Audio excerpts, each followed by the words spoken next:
Hay quienes dicen que se puede extraer energía del vacío. Así lo predice la mecánica cuántica. Ahora imagina que nunca más tuvieras que enchufar tu teléfono móvil, que tu coche eléctrico jamás necesitara parar a recargarse, y que pudiéramos enviar sondas al espacio profundo alimentadas, literalmente, por el tejido mismo del universo.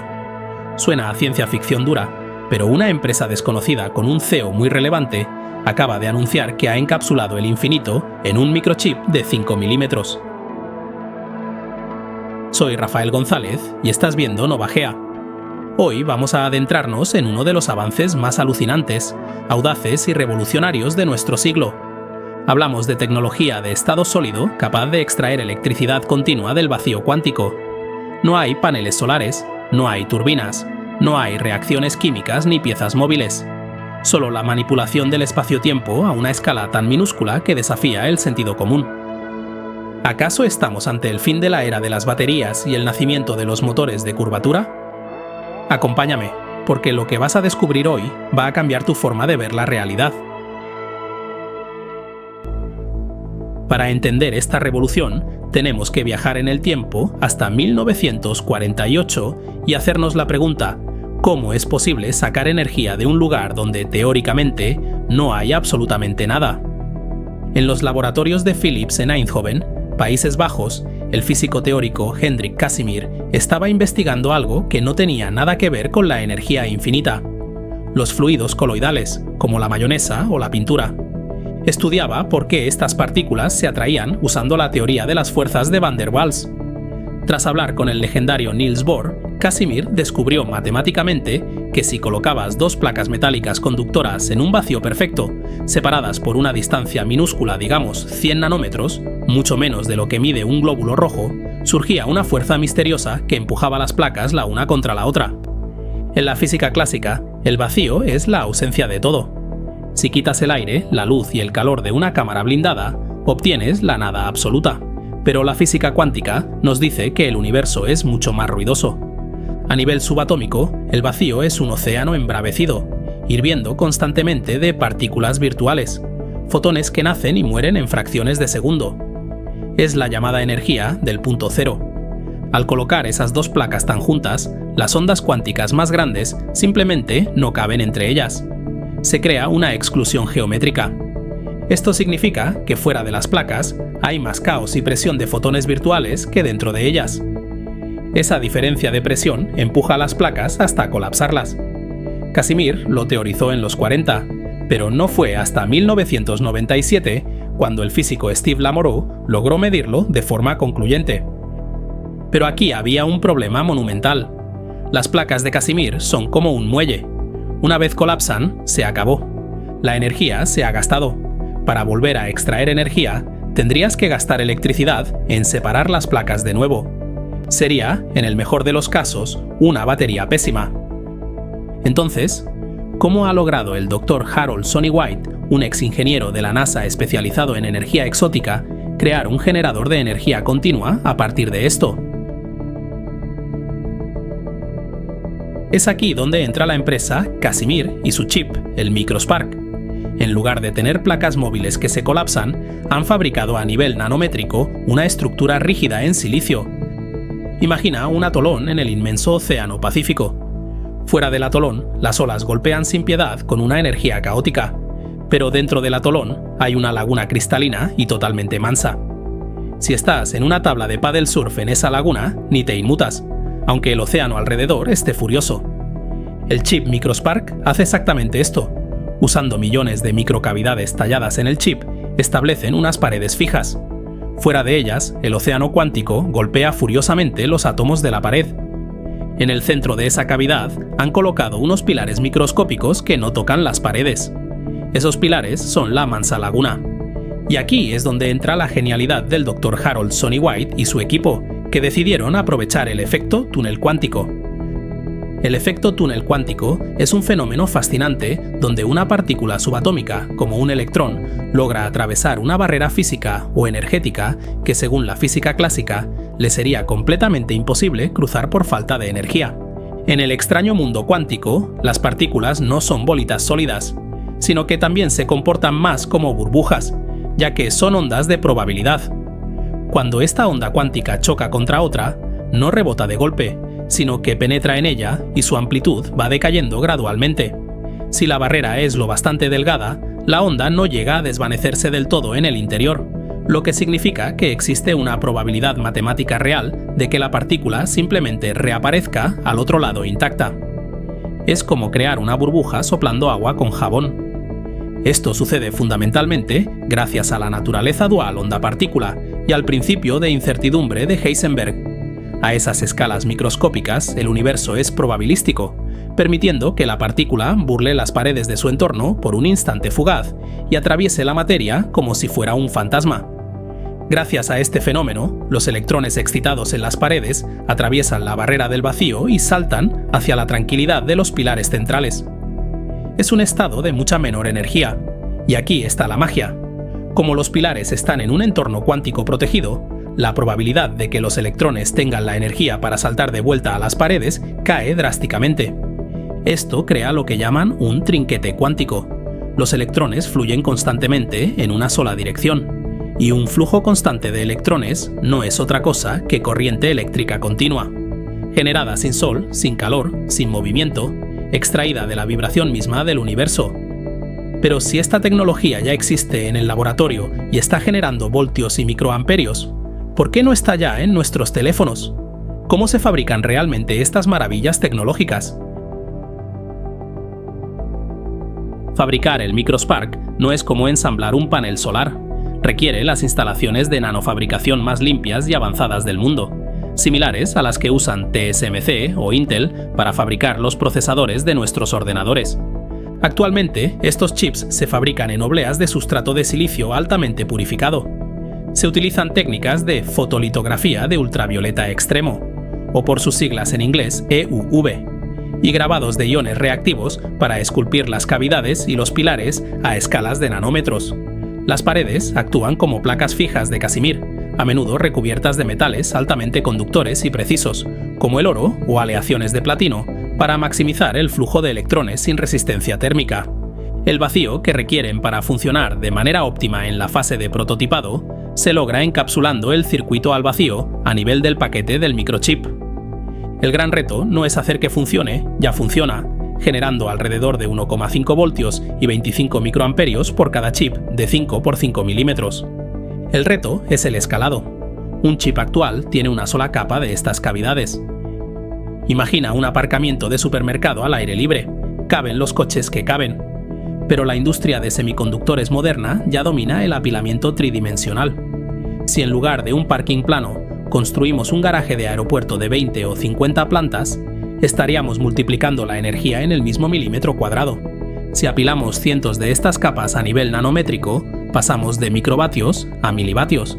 Y si ensamblamos miles de estos microchips en una placa de circuito impreso, PCB, del tamaño de una caja de zapatos, podemos alcanzar niveles de vatios y, teóricamente, kilovatios. El coste objetivo de la compañía Casimir para 2028 es comercializarlo a unos $100 el vatio, buscando bajar pronto a los $10 o menos.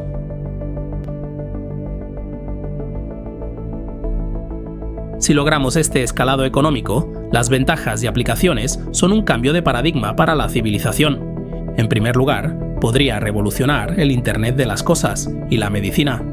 Las primeras aplicaciones que veremos serán de ultra bajo consumo. Sensores de presión de neumáticos, etiquetas de rastreo como los AirTags, monitores de glucosa y, lo más importante, implantes médicos. Imagina un marcapasos que extrae su energía del espacio cuántico. Nunca más habría que operar a un paciente a corazón abierto solo para cambiarle la pila. En segundo lugar, podría hacer a tu smartphone inmortal. Con un ensamblaje híbrido de medio vatio integrado en tu móvil, tendrías un cargador por goteo que funcionaría las 24 horas del día. Seguiría cargando tu teléfono mientras duermes, mientras lo llevas en el bolsillo o aunque estés en el fondo de una mina oscura. E incluso podría ayudar a crear vehículos y casas independientes. A medio plazo, podríamos ver ladrillos de 1 kilovatio para coches eléctricos. Esto inyectaría 24 kilovatios hora diarios a la batería de tu vehículo de forma silenciosa e infinita. Para el 99% de las personas, los cables de recarga quedarían obsoletos. Las viviendas aisladas ya no dependerían de si ese día hace sol o viento. Pero antes de que tiremos nuestras baterías de litio a la basura, tenemos que mirar la otra cara de la moneda. ¿Qué incógnitas y peligros esconde jugar con el tejido de la realidad? Como ocurre con todo salto tecnológico masivo, las promesas son altas, pero los baches están garantizados. Debemos mantenernos realistas. En primer lugar, la disipación térmica y la fatiga de los materiales. Aunque los chips no tienen partes móviles mecánicas, el constante bombardeo cuántico y el tránsito de electrones pueden generar microresistencias. ¿Cómo se degradarán los micropilares de silicio después de 10 años de recibir electrones ininterrumpidamente? En segundo lugar, la fabricación sin defectos. A nivel cuántico, una impureza en el cristal de silicio o un error de 1 nanómetro en la fotolitografía puede destruir el efecto de laguna, arruinando el trinquete cuántico. Escalar esto a nivel industrial produciendo millones de chips sin un solo error va a requerir una inversión económica de miles de millones de dólares. No es casualidad que científicos independientes aún se muestren cautos y esperen a ver resultados reproducidos a gran escala antes de celebrar. Y finalmente, el misterio físico de fondo. Algunos físicos de la comunidad de la materia condensada argumentan que este efecto no extrae energía del vacío per se, sino que es simplemente una manifestación de la correlación de la polarización atómica microscópica, es decir, las famosas fuerzas de Van der Waals. Para que lo visualices fácilmente, imagina un átomo neutro. Clásicamente lo imaginamos como una esfera perfecta donde las cargas están equilibradas. Pero a nivel cuántico, sus electrones no están quietos, están zumbando y moviéndose como un enjambre de abejas frenético. En un instante hiperfugaz, por pura probabilidad cuántica, la mayoría de esas abejas pueden concentrarse de casualidad en un solo lado del átomo. De repente, ese lado se vuelve ligeramente negativo y el lado opuesto ligeramente positivo. El átomo se ha polarizado espontáneamente. Al hacer esto, actúa como un imán temporal que empuja o tira de los electrones del átomo vecino, obligándole a él también a polarizarse y creando una reacción en cadena. Esta coreografía microscópica de tirones y empujones fugaces entre átomos es la fuerza de Van der Waals. Según esta facción de físicos, la fuerza de Casimir no es el tejido del universo, empujando las placas de nuestro microchip. Argumentan que es simplemente la suma macroscópica de miles de millones de átomos en esas placas de metal atrayéndose entre sí a través de estas polarizaciones cuánticas momentáneas. No hay energía del vacío, solo átomos interactuando. Y aquí está el gran dilema. Esta interpretación es muchísimo más restrictiva que el modelo de la teoría cuántica de campos, que nos promete un océano infinito e inagotable de vacío cuántico. Si la energía realmente proviene de la reordenación magnética de los propios átomos del material, las implacables leyes de la termodinámica entran en juego. Tarde o temprano, el sistema alcanzaría un punto de equilibrio energético. En ese escenario, los límites termodinámicos a largo plazo podrían ser un muro de hormigón insalvable, haciendo físicamente imposible escalar esta tecnología para generar los gigavatios necesarios para alimentar ciudades o naves espaciales. Si te ha parecido que cargar un teléfono con energía del vacío es ciencia ficción, prepárate, porque esta tecnología tiene un efecto secundario que parece sacado de Star Trek. Harold Sonny White, no lo olvidemos, era el pionero en la investigación de motores de pliegue en el laboratorio Eagle Works de la NASA. El gran problema de las métricas de motores de curvatura propuestas en los años 90 por Miguel Alcubierre es que requerían cantidades ingentes de materia exótica o masa negativa para comprimir el espacio-tiempo frente a la nave y expandirlo detrás, algo que viola las leyes de la física clásica. Sin embargo, la mecánica cuántica admite densidades de energía de vacío negativas. Y adivina dónde se produce esa densidad de energía negativa. Exacto, en el interior de una cavidad Casimir. Durante unas simulaciones financiadas por DARPA para modelar este microchip de energía, el equipo descubrió por accidente que la geometría de la distribución energética alrededor de uno de sus micropilares centrales tenía la forma de una lente. Al analizar esta estructura con variaciones a nanoescala, como una esfera dentro de un anillo cilíndrico, se dieron cuenta de que la firma de energía generada coincidía matemáticamente con los requisitos de la burbuja de curvatura de Alcubierre. Han publicado un diseño teórico que permitiría a los físicos imprimir en 3D una burbuja warp a escala nanométrica en un laboratorio. disparar fotones a través de ella y medir por primera vez si la luz se curva y acelera. No estamos hablando de enviar mañana mismo humanos a Alpha Centauri. Como dice el propio Dr. White, usando una brillante metáfora, esto es como la construcción de las grandes catedrales de la Edad Media. Quienes ponían los primeros cimientos sabían que nunca verían la catedral terminada. Su trabajo no era poner el techo, su trabajo era saber exactamente qué ladrillo colocar hoy, para que la siguiente generación levantara las columnas, y así ellos pudieran ver el trabajo ya terminado. Hoy estamos dominando el viaje al espacio con cohetes químicos reutilizables gigantescos. Pero para el viaje a través del espacio, para llegar a Saturno o más allá, necesitamos tecnologías disruptivas que no dependan de la combustión. El Microspark de la compañía Casimir es el primer ladrillo de nuestra catedral estelar. Una demostración palpable de que el universo guarda secretos energéticos en la tela misma del espacio, esperando a que tengamos la sutileza de recogerlos. ¿Y tú qué opinas? ¿Crees que veremos esta tecnología en nuestros móviles en 2028 o pasarán décadas antes de que logre escalar a niveles comerciales? Déjamelo en los comentarios.